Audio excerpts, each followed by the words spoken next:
మంచి సాహచర్యం నుంచి చూచుట మేలు కాళికాంబ హంస కాళికాంబ అన్నారు శ్రీగిర బ్రహ్మేంద్ర స్వామి వారు.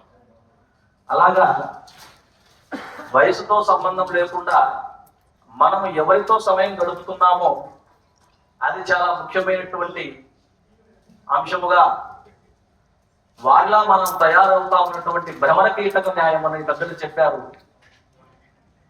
భ్రమర కరెక్ట్.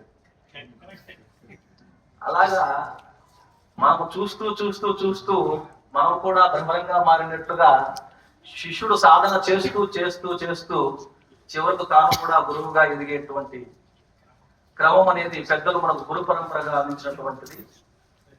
ఆ కోవలు అంతటి వయసులో కూడా వారు పేరుకు విశ్రాంతగా ఉన్నప్పటికీ అవిశ్రాంతంగా వారి యొక్క రచనా నైపుణ్యాన్ని, వారిలో ఉన్నటువంటి విజ్ఞానపు ఆ కిరణాలను నేటి తరానికి అందించాలన్నటువంటి తృష్ణతో ఈ యొక్క రచనా ప్రయత్నానికి పూనుకోవడం, వారికి వెన్నంత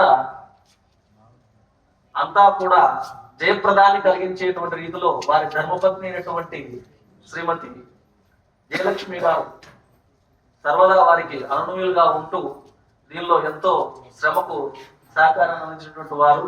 ఎందుకు చెప్పాల్సి వచ్చిందంటే స్వామివారు రచించినటువంటి దానిలో చివరిగా మాన్యమైన కందిమల్లయ్య పల్లెలో స్థిరనివాసం ఏర్పరుచుకుంటే కూడి ఇంటి సాధ్వి గోవిందమాంబతో కాళికాంబ హంస కాళికాంబ అని ముగించారు స్వామివారు. కేవలం వారు చెప్పడమే కాదు, చేసి చూపించారు. ఒక గృహస్థ ఆదర్శ గృహస్థమైనటువంటి విధానాన్ని వారు అవలంబించారు.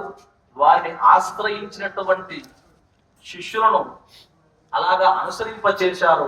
అందుకే వారిని నేటికి రాజయోగ శిఖామణిగా జనులు ఆరాధిస్తూ ఉన్నారు. ఇక్కడ సాధ్వి అన్నటువంటి పదాన్ని చక్కగా ఈ గ్రంథంలో వివరించారు రచయితలు. సామ్రాజ్ఞి అంతకు మించినటువంటి పదం ఉన్నప్పటికీ కూడా చాలా అత్యున్నతమైనటువంటి స్థానంగా గృహిణిని ఇక్కడ ప్రస్తావిస్తూ రావడం, అది వేదకాలం నుంచి ఇప్పటి వరకు కూడా వేద విహితులు అనుసరిస్తూ ఉన్నటువంటి విధానం. ప్రస్తుత సమాజంలో దాన్ని అనుసరింప చేయవలసినటువంటి అవసరం కూడా ఎంతైనా ఉంది. కాబట్టి ఆ యొక్క స్వామివారి సాహిత్య పద్యంతో ముగిసినటువంటి విధానాన్ని చాలా చక్కగా ఇక్కడ గృహస్థ ధర్మాన్ని ప్రస్తావించి నేటి గృహస్థులకు ఒక ఆదర్శమైనటువంటి సమాచారాన్ని అందించినటువంటి వారు.